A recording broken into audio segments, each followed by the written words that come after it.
Hari ini kita akan belajar pelajaran tematik tema 6 dengan subtema lingkungan sehat.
Di sini ada lingkungan sehat, pertama ada di pelajaran IPA, yaitu jenis-jenis pencemaran.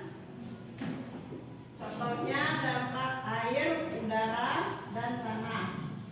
Yang kedua, dampak pencemaran terhadap kesehatan manusia.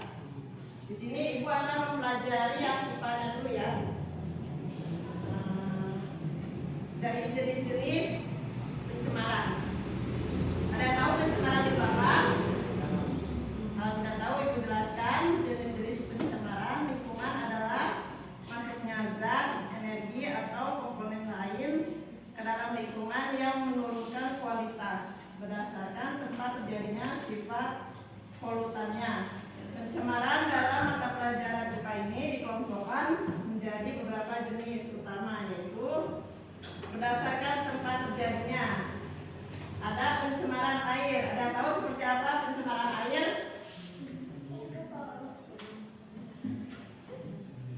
Pencemaran air itu penurunan kualitas akibat masuknya polutan seperti limbah industri, limbah rumah tangga, yaitu deterjen atau tinja, dan tumpahan minyak ke sungai atau laut. Yang kedua, pencemaran udara. Ada yang tahu pencemaran udara itu seperti apa aja?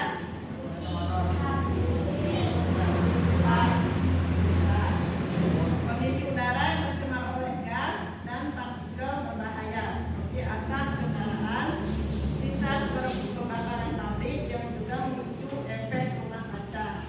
Dan yang terakhir, pencemaran tanah. Ada yang tahu pencemaran tanah seperti apa? Dijelaskan. Pencemaran tanah itu kerusakan kualitas lahan akibat sampah organik seperti plastik atau kaca yang sulit terurai dan zat kimia beracun seperti pestisida atau limbah medis. Sekarang Ibu akan menjelaskan dampak pencemaran terhadap kesehatan manusia. Apa saja dampaknya? Yang pertama, dalam pencemaran udara. Udara yang tercemar partikel berbahaya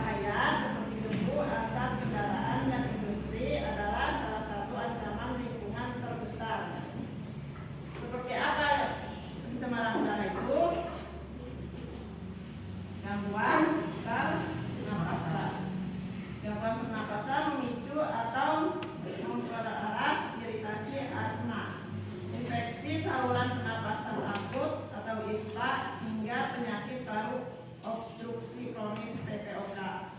Yang kedua yaitu penyakit kardiovaskular. Paparan polutan terus dapat meningkatkan risiko tekanan darah tinggi, serangan jantung, dan stroke. Yang kedua yaitu pencemaran air. Seperti apa pencemaran air? Air yang terkontaminasi limbah kosmetik, industri maupun mikroorganisme patogen terdampak langsung pada sistem pencernaan manusia, yaitu penyakit pencernaan menjadi penyebab utama diare, kolera, dan berbagai penyakit infeksi saluran cerna lainnya. Yang kedua yaitu keracunan. Dijelaskan di sini kandungan logam berat atau bahan kimia beracun dalam air dapat menyebabkan gangguan fungsi organ hingga memicu kanker dalam jangka panjang. Yang ketiga yaitu pencemaran tanah. Tanah yang tercemar bahan kimia beracun dan limbah pada mengancam kesehatan melalui rantai makanan dan kontak langsung. Ya, sampai sini di pelajaran IPA yang dijelaskan jenis-jenis pencemaran dan dampak pencemaran terhadap kesehatan manusia. Untuk IPA-nya ada pertanyaan? Ada ya? Kalau tidak ada pertanyaan sama Ibu dijawab sudah mengerti. Sekarang kita masuk yang tentang IPS-nya, yaitu peran masyarakat dalam menjaga lingkungan. Masyarakat memegang peran kunci dalam menjaga lingkungan melalui tindakan sehari-hari, penerapan kearifan lokal, serta kolaborasi dalam mengolah sumber daya. Partisipasi aktif ini sangat penting untuk menciptakan keseimbangan ekosistem dan mencegah kerusakan alam bagi generasi mendatang. Dan berikut bentuk-bentuk peran aktif masyarakat dalam menjaga lingkungan. Yang pertama ada aksi nyata dalam kehidupan sehari-hari, yaitu tindakannya sederhana, dilakukan secara konsisten, memberikan dampak besar bagi kelestarian alam. Aksi nyatanya dalam kehidupan sehari-hari yaitu yang pertama mengolah sampah. Untuk mengolah sampah kita harus memilah sampah organik dan organik terlebih dahulu di rumah, serta mendukung pembentukan sampah di lingkungan rukun warga. Yang kedua, mengurangi plastik. Kita harus mengurangi pemakaian sampah plastik karena sangat susah untuk diolah kembali, yaitu dengan membawa tas belanja sendiri dan menggunakan botol minuman yang dapat dipakai ulang untuk menekan timbulan limbah plastik. Yang ketiga, hemat energi dan air.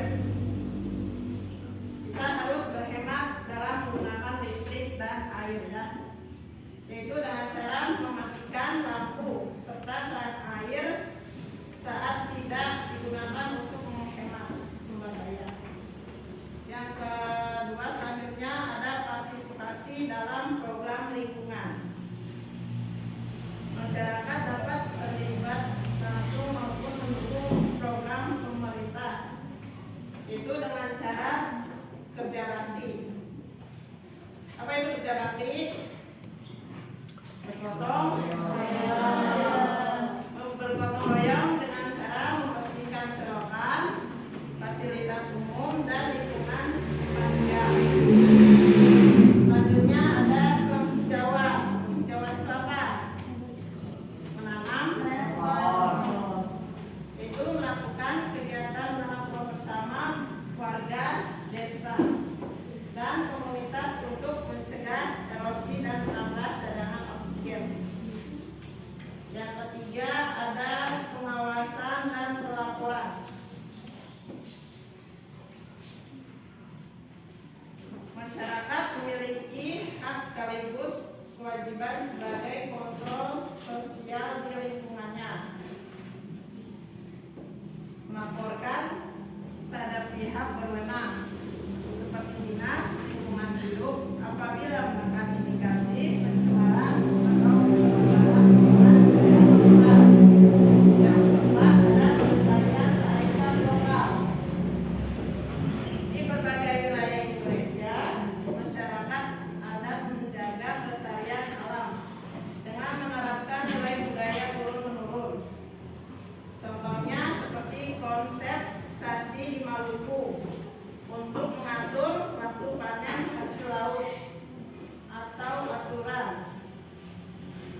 Sampai sini ada yang mau tanyakan? Ibu lanjutkan ya. Hubungan manusia dengan lingkungan. Apa itu hubungan manusia dengan lingkungan? Yaitu timbal balik di mana manusia sangat bergantung pada alam untuk memenuhi kebutuhan hidup, sementara tindakan manusia juga dapat mempengaruhi kelestarian lingkungan sekitar. Adapun bentuk interaksi manusia dan lingkungan. Yang pertama, manusia menyesuaikan diri dengan alam. Manusia beradaptasi dengan kondisi lingkungan untuk bertahan hidup. Contohnya seperti petani menanam pada musim hujan atau nelayan melaut pada malam hari. Itu contoh menyesuaikan diri dengan alam. Ada lagi nggak contohnya? Dengan alam. Dan kita lanjut yang kedua, manusia mengubah lingkungan. Seperti apa? Manusia memanfaatkan dan mengolah sumber daya alam untuk kebutuhan yang lebih kompleks. Contohnya seperti membuka lahan hutan di area pemukiman atau persawahan, serta membangun bendungan. Yang ketiga, dampak lingkungan terhadap manusia. Dampaknya seperti apa? Di sini ada kondisi lingkungan sangat menentukan corak kehidupan dan kebiasaan manusia. Contohnya seperti masyarakat di daerah pegunungan cenderung memakai pakaian tebal dan bermata pencaharian sebagai berkebun, dengan masyarakat pesisir bekerja sebagai nelayan. Adapun dampak aktivitas manusianya, yaitu dampak positifnya. Dampak positif kegiatan pelestarian alam seperti reboisasi atau penghijauan dan pembuatan cagar alam. Lalu yang terakhir, dampak negatifnya. Untuk dampak negatifnya, eksploitasi berlebihan yang berujung pada kerusakan alam seperti penerbangan liar, banjir, dan tanah longsor. Itu contohnya IPS ya. Sekarang kita masuk ke contoh yang bahasa Indonesia, menyimpulkan isi teks. Ada yang mau menyimpulkan dari tersebut ibu yang jelaskan? Ada. Kalau begitu ibu simpulkan. Jadi hubungan SLAP, IPA dan IPS yang tadi ibu terangkan pada tema lingkungan sehat ini, yaitu saling melengkapi dalam mewujudkan lingkungan yang sehat. Yang pertama yaitu menyediakan tolak ukur fisik dan biologis, apa yang harus dijaga. Yang kedua, menyediakan solusi sosial, hukum, dan ekonomi. Bagaimana cara menjaga dan mengelolanya.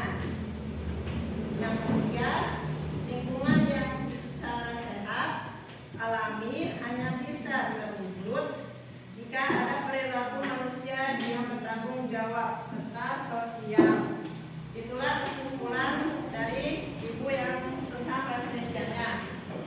Selanjutnya